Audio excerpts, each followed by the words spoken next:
para ser escravo. Amém? Então nós temos que adorar a Deus, porque Ele nos fez livre.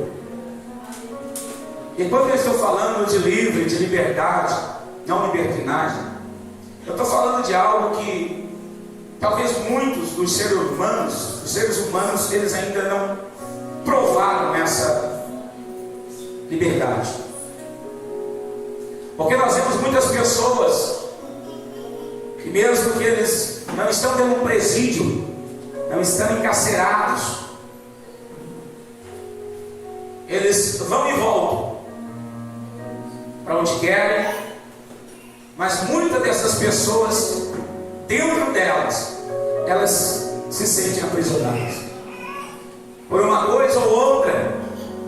Tem pessoas que estão guerreando o dia inteiro, a noite inteira, para tentar se livrar de uma prisão espiritual, emocional, psicológica, e muitas delas precisam passar por profissionais que venham lhe ajudar a se tornar uma pessoa verdadeiramente livre do problema, da situação, da complexidade e de tantas outras coisas que são construídas dentro da mente e do coração do ser humano.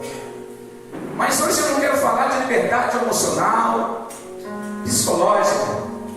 Eu quero falar de uma liberdade que o próprio Deus estabeleceu para o seu povo. E muitos do tempo bíblico ainda acreditavam que essa liberdade fosse uma liberdade física. A passagem dos evangelhos sinóticos do Novo Mandamento ainda nos mostra que muitos dos discípulos de Jesus acreditavam ainda que Jesus ia libertar Israel de uma forma física, que Jesus ia reinar e governar na terra. Mas aí Jesus mostrou o contrário, que o seu reino não era deste mundo, e a liberdade que Jesus queria nos dar não era física, é espiritual. Isso nós podemos então meditar no texto em que nós acabamos de ler. Uma batalha dentro dos reinos, eu chamo batalha de gigantes. A Bíblia diz que o povo de Deus sempre viveu em grandes batalhas, conflitos e pelejas. E isso é visível, porque nós vivemos isso até o dia de hoje. E só vai terminar isso na vida de Jesus Cristo. Mas nós encontramos dentro desse texto bíblico que o próprio Deus, antes de libertar o seu povo desta prisão, Ele tinha que libertar muitos dos seus servos, profetas, profetisas, pessoas que Deus tinha escolhido e capacitado, então, para trazer uma profecia sobre o povo de Deus que estava se sentindo oprimido e escravizado. Nós sabemos que o povo de Deus, nessa passagem de Jeremias, segundo o que já preguei aqui para vocês, que Jeremias, ele foi um dos últimos profetas que foi levantado para profetizar, numa tentativa de impedir que o povo de Deus fosse para o cativeiro na Babilônia. E a Bíblia diz então que Deus começou a preparar o profeta. Antes de libertar o seu povo, tinha que libertar os seus profetas. Todo profeta precisa de primeiro ser alcançado por Deus, para depois ele ter a capacidade de transmitir uma profecia de libertação. Por quê?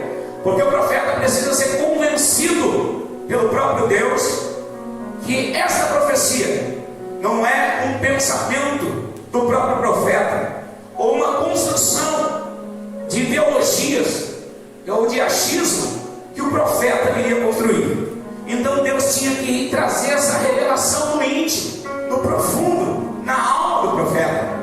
Então a Bíblia diz que a palavra do Senhor veio a Jeremias ainda antes de ele profetizar uma restauração para o povo de Israel. Esse povo que não acreditava mais que Deus poderia restaurar o seu povo nas condições que eles estavam. E é assim até o dia de hoje.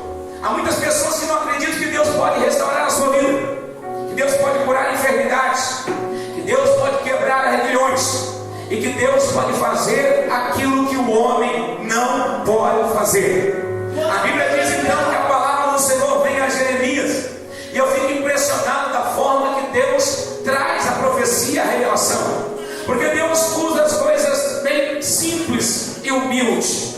O que Deus manda Jeremias fazer é descer à casa de um profissional chamado oleiro, e Deus não usa então essa situação para ensinar o profeta na casa do oleiro. Não é por acaso não, tá bom? Não é por acaso.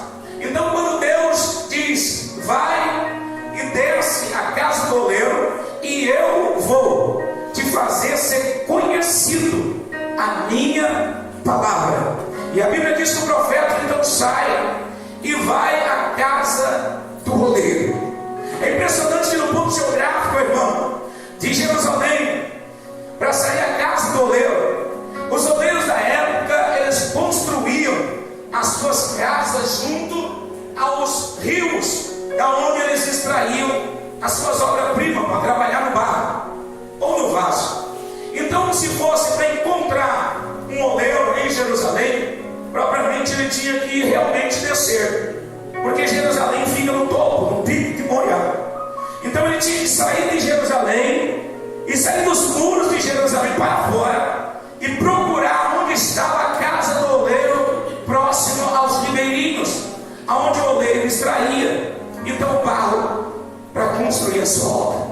E a Bíblia diz então que Jeremias desce, sai de Jerusalém, que está no topo, e sai então em direção à casa do oleiro. E quando ele sai de Jerusalém e chega lá na casa do oleiro, a Bíblia diz que o oleiro já tinha extraído a matéria-prima, que era o barro.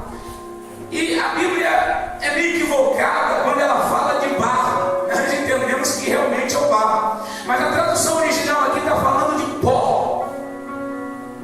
Então eu vou ficar com o original. Então o oleiro ia lá e procurava um pó avermelhado, que esse pó misturado com água, ele não se formava simplesmente numa mistura de água com pó. Então ele se transformava numa matéria-prima e num barro consistente, aonde o oleiro podia trabalhar naquele pó e construir obras belíssimas, extraordinárias, que todo mundo ia ficar encantado. Então, quando ele chega lá, o oleiro já tinha juntado o pó da beira daquele riacho, não propriamente dentro do rio, mas fora do rio. E ele juntou aquele pó, e dava muito trabalho para juntar o pó. O barro tinha bastante, mas o oleiro precisava do pó. Então o oleiro passava muito trabalho para separar aquele pó, juntar aquele pó, e depois ele trazia aquele pó para dentro da sua oficina, e ele começava a misturar o pó com a água. Na medida que a água vinha se misturando com o pó, aquele pó se transformava então numa massa, aonde o oleiro começava então a fazer igual as senhoras que fazem pão em casa, começava a amassar. Para quê? Para que aquele pó viesse ser bem misturado, para que ele ficasse bem untado, para que quando o oleiro começasse a trabalhar no barro, então aquele barro não viesse deformar a obra que o oleiro intencionado estava para fazer.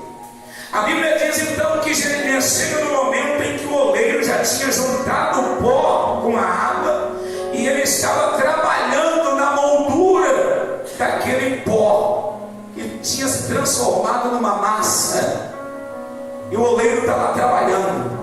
Jeremias no princípio não está entendendo, mas a construção de Deus junto com o oleiro, o Senhor Deus não estava falando nada mais e nada menos. Ele estava trazendo naquela visão de Jeremias vendo o oleiro trabalhar, ele estava falando no livro da criação chamado Gênesis. Deus estava trazendo à tona aquilo que Deus tinha feito que a construção do oleiro fez com que Jeremias parasse e tentasse entender o que Deus queria falar através daquela obra. Então o oleiro começa a trabalhar no vaso. Elias está esperando. Senhor, o que tem aqui? Que palavra o Senhor quer que eu entenda desta obra? Ele estava sem entender nada. Penso eu, e quero introduzir dentro dessa mensagem esta história que Jeremias nos conta, com o livro também de Gênesis, capítulo de número 2 e 3. A Bíblia diz, irmãos, que quando então Deus veio para se manifestar na terra, que ele tinha feito, já preguei isso, e por causa da queda de um querubim ungido, porque assim que a Bíblia fala em Isaías 14, ó tu que era querubim ungido, que pisava em pedras afogueadas, que em ti estavam todos os instrumentos, em ti então estava o som do pífaro, da gaita, dos tamborins, tu que era acima dos querubins e que estava no centro da adoração, e o teu coração se encheu de orgulho, e tu fosse lançado para as trevas e precipitado para a escuridade. Estou falando do texto de Gênesis, quando esse querubim perdeu o espaço no céu e que ele veio para a terra colapsou e ficou sem forma e vazia, escura. E a Bíblia diz que no versículo 1, a Bíblia diz que o Espírito do Senhor se movia sobre a face do abismo.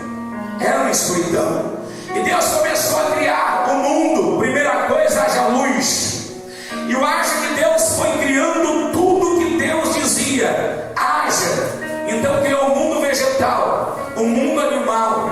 E a Bíblia diz, segundo os teólogos dizem, que a coroa da criação de Deus, depois de tudo que Deus fez, então Deus não disse haja.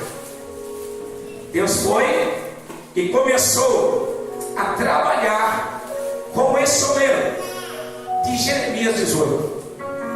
A Bíblia diz que o céu não estava sabendo o que Deus ia fazer. Os anjos, os arcanjos, os serafins, os querubins, todos os seres alados na janela da eternidade estavam olhando para baixo, e o próprio Deus agora indo lá, segundo os historiadores, junto à árvore da vida, que manava as 4 fontes chamadas rios, que manavam da árvore da vida e corria por todo o jardim do Éden. Deus vai lá na margem desse rio chamado Eufrates, e o Senhor começa a juntar o pó vermelho, e ele começa a trabalhar com o pó. E os 4 elementos que nós temos aqui embaixo, chamado terra, água, fogo e ar, Deus começou a utilizar 2 elementos, que era a água e a terra, e começou a formar alguma coisa. Fico pensando eu, porque eu li o livro de Jó, e Jó, que era um homem conhecedor de ciência, Jó era um esperto, era um mestre da época, com conhecimento não só de escritura, mas de ciência, de filosofia, de teologia profunda.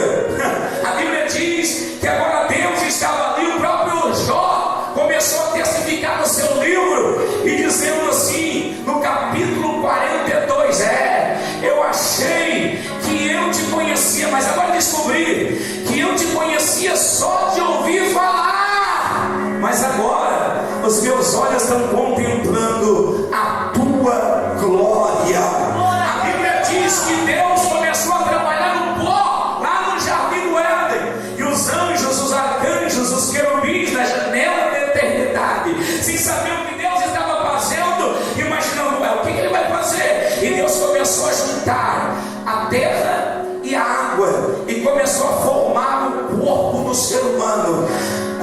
Eu fico pensando, será que Deus construiu o corpo do ser humano por fora ou por dentro em primeiro lugar?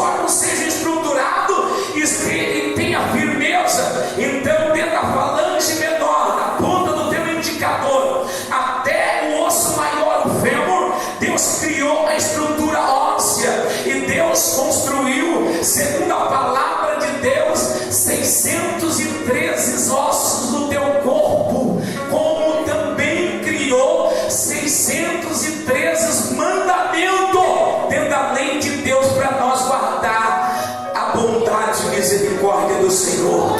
Para cada osso do teu corpo, Deus criou uma lei.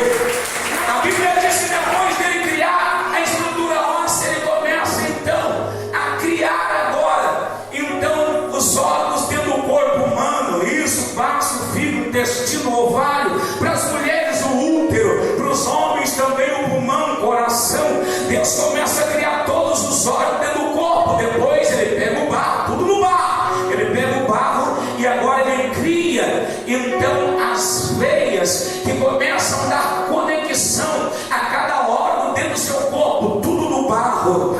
É uma fiação de casa perfeita e completa. Ele começa a criar a artéria, a veia principal, ele começa a ligar as veias aqui e ali, e ele começa também a conectar não só as veias a cada órgão, mas em toda a camada de corpo que ele vai criar, chamado células. Depois de todas as veias estar bem conectada, ele pega mais uma camada de barro e começa a cobrir então os órgãos e as veias. Então aquele corpo está coberto pelo barro que nós chamamos de célula. E depois ele cria uma outra camada mais fina, e essa camada mais fina nós chamamos de pele. E depois dele criar a pele, irmãos, ele pega então com muito cuidado e ele começa a formar no vaso então os pelos que nós temos sobre o nosso corpo. E nos lugares mais críticos que nós temos no nosso corpo, ele está lá colocando fio de pelo por cada um fio, tudo construído no barro. E depois que o corpo está formado, a Bíblia revela que então ele bradou e disse: façamos o homem a nossa imagem e a nossa semelhança. Então o céu, os agentes de Deus e todos os habitantes da eternidade olhando para baixo, e quem sabe os anjos diziam: o que ele está fazendo? E não é que aquele boneco que ele está fazendo é parecido com ele, mas não tinha terminado a sua obra ainda. A Bíblia diz que então só os dois elementos aqui de baixo não faria com que aquele boneco de barro viesse à existência, porque estava usando então os dois elementos aqui de baixo, que era a água e a terra. Mas a Bíblia diz no capítulo 2 e 3 no livro de Gênesis, então, que agora Deus vai utilizar os outros dois componentes que lá de baixo, mas é em cima. E a Bíblia diz que Deus levanta o boneco que está formado a sua imagem e a sua semelhança, e Deus vem na sua narina, e agora Deus dá o sopro de vida, e Deus faz e o boneco que ele tinha criado, então segundo a sua imagem e semelhança, agora dá um suspiro e se torna alma vivente. Jeremias não está entendendo o que Deus está querendo falar, mas a Bíblia, aleluia, nos revela o que Deus estava querendo mostrar para Jeremias. O povo estava completamente desesperançado, Jerusalém estava completamente atingida, rodeada pelos seus inimigos, e a Bíblia diz que no coração de cada israelita ou judeu não existia nenhuma esperança. E quando não existe mais esperança para o povo de Deus, Deus sempre levanta alguém então para trazer uma profecia, uma palavra revelada para o coração daqueles que estão desanimados, cansados da luta, da batalha, peleja, enfermidade, confronto do inimigo. Para cada situação que o povo de Deus enfrenta, Deus tem uma profecia de vitória para entregar na tua vida, na tua casa e também na tua família. A Bíblia diz que Jeremias chega e está assistindo, ele não está entendendo, e Deus diz: Jeremias, eu vou mostrar o princípio dessa obra. Essa obra não começou na mão deste oleiro, essa obra começou nas minhas mãos, e obra que começa nas minhas mãos, eu sou fiel para começar e terminar.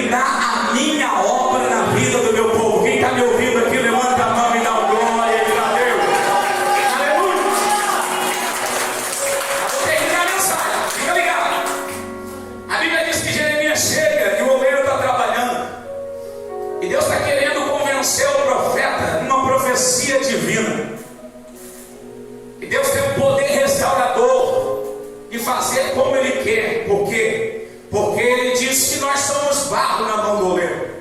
Então Jeremias está lá. A primeira revelação tem que ser para o profeta. Ele tem que ser convencido.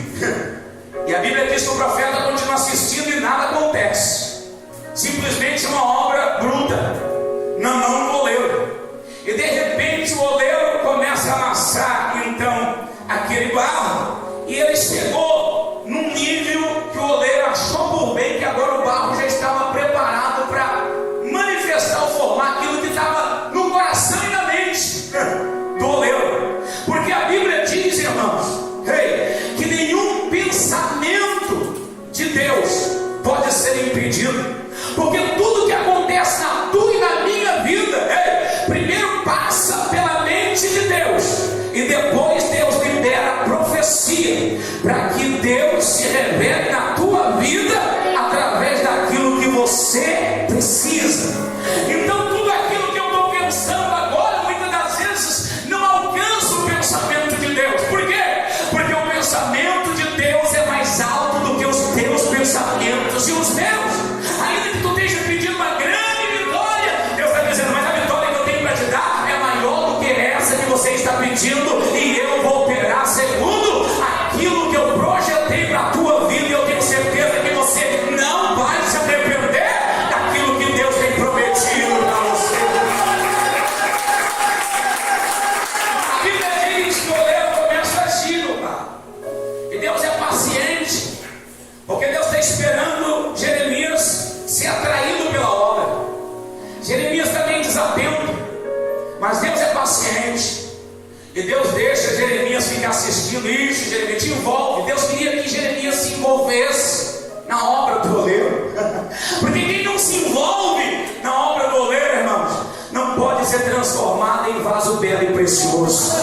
A Bíblia diz que Deus foi deixando, o oleiro trabalhou e amassou, e botou na roda de novo, parou a roda e chutou, botou para cá, para lá, caiu o barro lá e levantou, botou de novo, e Jeremias estava lá. Que é isso, hein? Eu saí lá de Jerusalém e cheguei aqui nesse ribeirinho para olhar esse oleiro dessa forma, trabalhando com barro, e de repente o oleiro pega o barro, joga em cima da roda e pronto, veio inspiração na mente do oleiro. Ele já estava consciente do que ele queria fazer, ele já estava convicto da obra que ele queria formar. E quando o oleiro ficou convicto daquilo que ele queria, parou de amassar o barro e ele começou a trabalhar então no barro. Na medida que o oleiro vai moldando a sua obra, retirando então do mundo abstrato agora para o visível, ele está trabalhando, e agora o barro começa a pegar forma, e Jeremias começa a ser atraído pela obra que está sendo construída na mão do oleiro. Ele ainda não está entendendo nada, ele ainda não está percebendo o que Deus está querendo dele naquele momento, mas Deus está atraindo Jeremias pela mão do oleiro, que começou a tirar aquilo que estava na sua mente, e a mão dele começou a moldar aquilo que estava no coração do oleiro fazer. Aleluia. Naquele dia o barro deixou de ser barro e começou a pegar forma. Na medida que o barro pegava forma e era construído, Jeremias começou a imaginar o que ele vai fazer. Será que vai ser um prato? O que vai ser ali? Pode ser uma panela, não é? E Jeremias começou a pensar, o que será que ele está fazendo? E na metade da obra para frente, ele começou a perceber que aquela construção estava pegando formato de vaso. Irmão, vaso naquela época era usado para duas utilidades. Vaso naquela época era utilizado para colher água, para carregar água. E vaso também era utilizado para colocar óleo. Essas eram as duas utilidades de vasos naquela época. Então esse vaso que estava sendo formado, se fosse para água, ele era formado de uma forma. Se fosse para óleo, ele era formado de outra forma. E Jeremias começou a perceber que era um vaso. E ele disse, vai ser vaso para quê? Vai ser vaso para água ou vai ser vaso para óleo? E o oleiro continuou trabalhando, e Deus chamando a atenção do profeta. Na medida que o profeta se deixa se envolver na obra, ele começa a perceber, ter percepção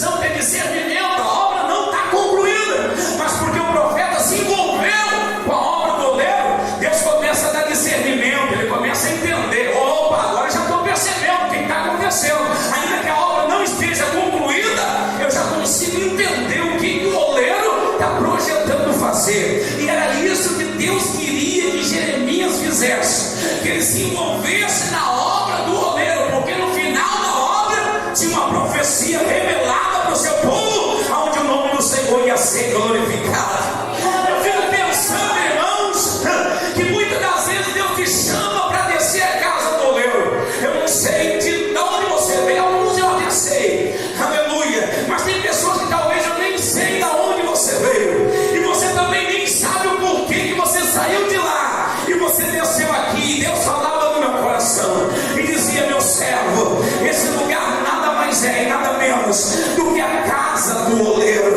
Eu vou trazer aqui barros de toda espécie, e de todos os lugares, eu vou trazer pó que está amassado, varrido, espantado, assustado, meu servo. Ventos vão trazer poeira para cá, que ninguém vai querer dar nada, mas é aqui neste lugar que eu vou misturar água e vou fazer barro, porque o meu pensamento que eu tenho a respeito de vós é pensamento de bem e não de mal. Eu vou operar um milagre na vida de cada um de vocês, e o meu nome vai ser glorificado na tua casa e na tua família.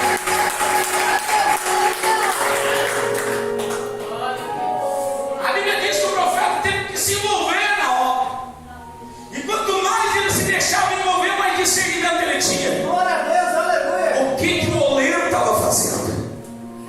E Deus estava dizendo: ele se envolve porque eu estou com a palavra aqui. Só vou te entregar essa profecia se você se envolver.